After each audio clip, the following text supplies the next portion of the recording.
برضو في هذا البرنامج في حلقة ماضية وقبل الماضية كان لنا السبق في فضايح أشرف عبد الله عميد كلية التجارة السابق، وزعنا فضايح بالصوت بالصورة بالمستندات بحاجات بتحقيقات ومع ذلك برضو لما حصل وجات الدكتورة فايزة عبيد الله بقرار جمهوري عميد لكلية التجارة، وبنبارك لحضرتك وأهلا وسهلا بيكي وألف مبروك. برضو في حاجة بين إلهامي وأشرف، سر ممكن يكونوا عارفين جزء منه، بس يبقى او تبقى العلاقه بين الهامي واشرف عبد الله علاقه سريه، وبينهم حاجه هل بينفع ويستنفع، هل الله اعلم، بس في حاجه غريبه في علاقه الهامي واشرف عبد الله وهشام عماره طبعا. يعني قولا واحدا، الهامي طلع له قرار عميد لمعهد البستان او لمعهد الدراسات العليا. خلي بالك احنا عندنا في بلدنا معاهد انا بسميها معاهد الفساد العلمي، اللي هي بتمرر رسائل ماجستير دكتوراه، اللي هو اي حاجه عبيله واديله وامنح شهادات وامنح لحد ما فقدت كلمه دكتور قيمتها. انت عندك محبه بنت عواطف واسمها ايه التانيه اللي كانت مديره مكتب عبيد دي اسمها ايه، خدوا دكتوراه في عهد مين؟ اشرف عبد الله.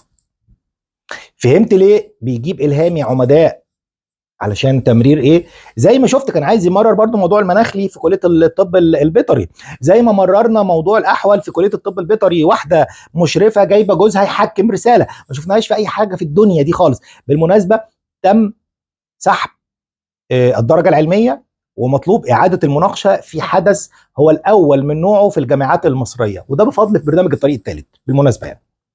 طيب خلينا في اشرف عبد الله. راح معهد البستان او معهد الدراسات العليا اللي كان في البستان، اللي هو معهد الدراسات البيئيه والصحراويه، اللي انحرف عن مساره وبقى يدي دكتوراه في حاجات ملهاش علاقه بالدراسات الصحراويه ولا الهدف المنشا من خلاله هذا المعهد، وده نوع من انواع الفساد بالمناسبه. طيب اشرف بقى يتعلم يستفيد من الدرس؟ ابدا يا جماعه، هو طبع، والطبع يغلب التطبع زي ما بيقولوا كده بالبلدي. الراجل نفس الممارسات الله، انت عارف بقى، عشان بس يعني ايه ما نحطش بلس 18 في الايه في الحلقه دي. الراجل نفس الممارسات، نفس الدنيا، نفس الفضايح، نفس كل شيء، الى ان جاء اليوم اللي راحت اتسحبت منه العربيه. احنا جايين نسحب العربيه، فهم كويس جدا ان هو بقى في خطر، راح يجري على مين؟ على المنقذ بتاعه، على شريكه. شريكه في ايه؟ بعدين تعرف ايه ومش ايه، وبدأ يعيط والحكايه والروايه. وفجأة تاني يوم عند نائب رئيس الجامعه للدراسات، ويتم اقالته عن طريق تقديم اعتذار. ما هو هتقول لي ده قدم اعتذار وهو دلوقتي هيطلع يفتح بقى يقول لك انا ما حدش اقالني انا قدمت اعتذار. لا حبيبي، انت اجبرت على تقديم الاعتذار، فدي تعتبر اقاله، اقاله مقنعه، برضه ما تبيعش الميه في حاره السقايين. فتم اقالته عن طريق تقديم الاعتذار. وبرضه احنا كلامنا دقيق بالمناسبه، يعني احنا يعني انا حد بيدرس المصطلح السياسي، فخلي بالك محدش يحاول ان هو يعني يعبث معانا في الحته دي. الراجل له فضايح بقى، او تسجيلات اتعملت وتسمع وتشاف وشات مش عارف فين، وده حاجات يندى لها الجبين.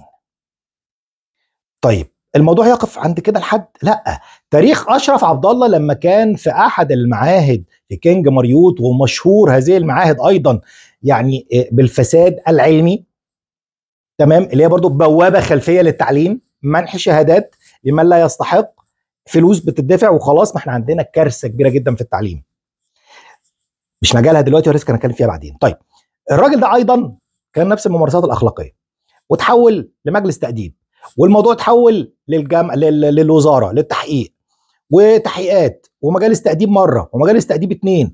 هرب على جامعه دمنهور، وهو في جامعه دمنهور ايضا كانت تلاحقه لعنه كينج مريوط، وهو ادي خطابات رايحه جايه عن محاكمه اشرف عبد الله اللي كان في كينج مريوط يا رئيس جامعه دمنهور، واحالته لمجلس تاديب واتحال واتحقق، وادي التحقيق تم وصرف لنا مكافاه التحقيق. وكل ده والفضايح معروفه ومعلنه. ده ينفع يبقى عميد في يوم من الايام؟ احنا بنتكلم على اللي فات، ما حدش يقول لي اللي فات مات. لا، اللي فات ما بيموتش. لو اللي فات مات يبقى خلاص اللي قتل حد نقول اللي فات مات. الراجل ده واللي جابه واللي عينه واللي طلع له قرارات لابد ان يحاسبوا ولابد ان يحاكموا، وحتى يعني مش شرط محاكمه جنائيه، ولكن يحاكموا محاكمه اخلاقيه مجتمعيه. انتوا بتفسدوا اخلاق المجتمع. انت جايب عميد لكليه وانت تعلم ماضيه غير الاخلاقي، اذا انت رجل غير اخلاقي، اذا انت راجل لا تدافع عن الاخلاق ولا تحمل اخلاق، وانت من مناط مهمتك كرئيس جامعه ان تحافظ على الاخلاق، ولكنك كنت تلقي بالاخلاق وتضرب بها عرض الحائط. لما تجيب راجل متحرش رسمي في مذكرات رسميه وتحقيقات رسميه واحالات للتحقيق من كينج ماريوت لكليه التجاره في جامعه دمنهور لحد المعهد بتاع البستان او معهد الدراسات العليا، المشهد غير اخلاقي. فين جهات الدوله؟ محدش يقول لي اصل طالما ما عندوش حاجه سياسيه احنا كامن وطني مالناش دعوه. لا، اللي بيحصل من اشرف عبد الله ومن الهامي ترابيس ممكن يعمل لك مصيبه في الجامعه تتحول لمظاهره، انت اللي هتلبس في النهايه، لان انت اللي مررت التقرير. كلامي للامن الوطني، كلامي للرقابه الاداريه. ما تقوليش ان ما خدش رشوه. هي الرقابه الاداريه انحصر شغلها لتلقي الرشوه وبس، ما نسميها هيئه مكافحه الرشاوي. انت حضرتك اسمك هيئه الرقابه الاداريه. جزء من شغل حضراتكم التقويم وتقويم الاداء اللي احنا مش شايفينه في اي وزاره ولا في اي هيئه حكوميه في مصر. وكأن هيئه الرقابه الاداريه انحصر شغلها في مكافحه الرشوه المباشره بالمناسبه، والرشوه لها اشكال كتير. موضوع علوم ده ألعن من الرشوه المباشره، لانه رشوه غير مباشره، ده تسهيل استيلاء على مال عام. ولو حضراتكم مررتوا التقرير احنا مش هنمرره.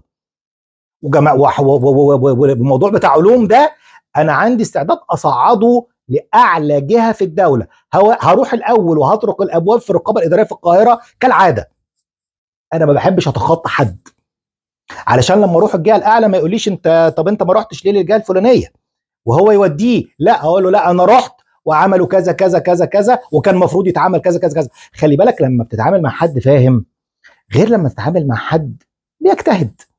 لا، اللي فاهم خاف منه، ومش تخاف منه خوف، لا يعني خاف ان انت تكذب عليه. انما اللي فاهم انت لازم تبقى مطمن ليه. يعني حاله الخوف هنا اللي هو خاف لو انت حرامي. تمام؟ ده كده بالنسبه لاشرف عبد الله. دلوقتي الهامي اخر المطاف عايز يجيبوا رئيس قسم في كليه التجاره. ما هي نفس الفكره. انت ليه بتولي واحد على فكره الراجل ده يا جماعه مفروض يمنع من العمل العام، ويمنع من التعامل مع طلبه، ويمنع من التعامل مع ستات، ويمنع من التعامل مع حاجات كتير. يا جماعه ده الف ب اخلاق. كل الممارسات والسوابق اللي احنا اتكلمنا فيها دي ولا زال لسه في علاقه سريه بين الهامي واشرف عبد الله. ايه هي؟ والله نترك للجهات بقى انها تقول لنا وتكشف هذه العلاقه.